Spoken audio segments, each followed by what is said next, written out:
Hoje farei a continuação de um vídeo anterior sobre escrita científica. Pretendo aprofundar os tópicos que farão muita diferença para a escrita do seu artigo. E no vídeo de hoje, um vídeo curto, tratarei sobre a estrutura da oração. Primeiro de tudo, as sentenças normalmente comunicam dois pedaços da informação. Então, sujeito, verbo e, porventura, o complemento. Isso é uma dica simples, porém pode fazer toda a diferença no seu artigo. Você deve tentar seguir esta ordem, pois é o que o leitor espera encontrar em toda a sentença. E ele entenderá de forma mais fácil. Vou falar de 3 princípios sobre a estrutura da oração. Primeiro, coloque ações em verbos. 2. Coloque o personagem no sujeito. E 3. Mantenha o sujeito próximo ao verbo. Primeiro, coloque ações em verbos. Verbos são palavras de ação, mas eles podem se tornar substantivos, transformando-os em uma coisa. Esse processo é chamado de nominalização, ou no inglês, nominalization. Alguns exemplos. To regulate, regulation. To analyze, analysis. To occur, occurrence. Esse fator de nominalização pode causar uma confusão na hora da leitura.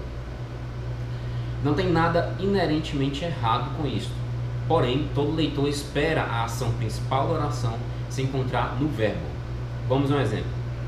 We performed an analysis on the data. Aqui nós vemos um exemplo de nominalização. To perform não é o verbo principal da oração, mas sim to analyze.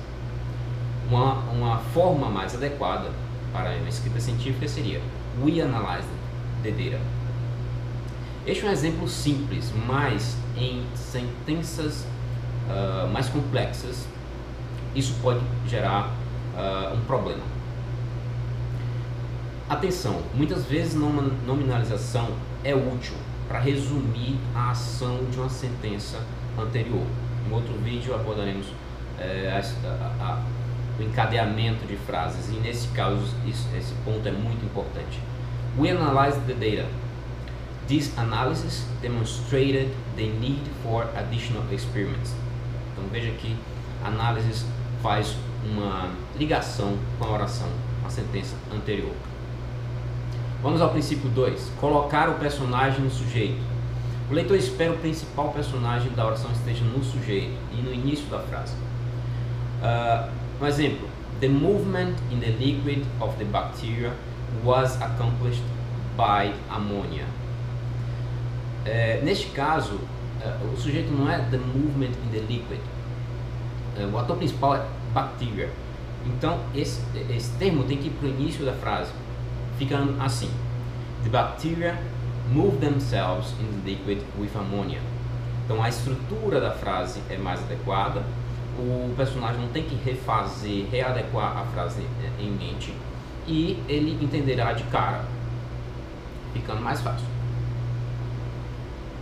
Vamos ao último princípio de hoje. Mantenha o sujeito próximo ao verbo.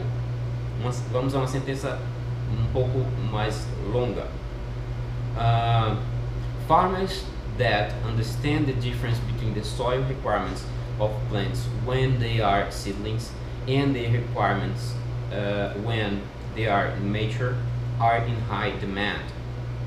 Veja que o sujeito farmers, o ator principal, está no início da frase, ok? Porém, o verbo e a ideia principal da ação que se quer passar está no final da frase. Are in high demand. So, esse are in high demand tem que ir para próximo do sujeito. Mantenha o sujeito próximo ao verbo, ficando assim. Farmers are in high demand if they can understand the difference between the soil requirements of plants when they are seedlings and the requirements when they are mature. Nesse caso, nós obedecemos ao princípio 3 e facilitamos a leitura de quem for ler nosso artigo.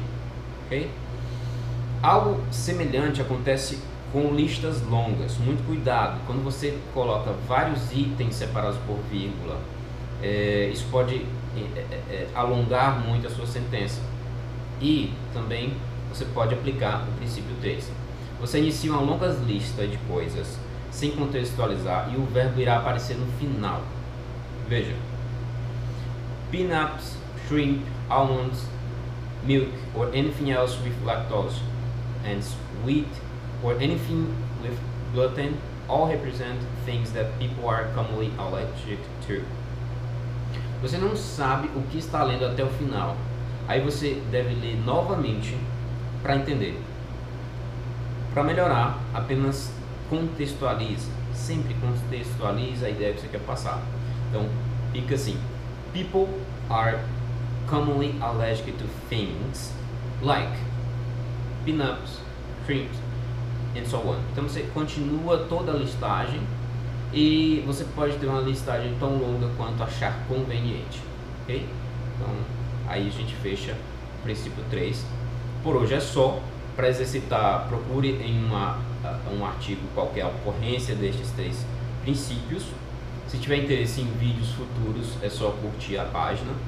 E estou colocando o link aqui no rodapé do vídeo para você verificar mais informações sobre esses princípios e mais leituras para este vídeo e para os vídeos que virão. Até a próxima.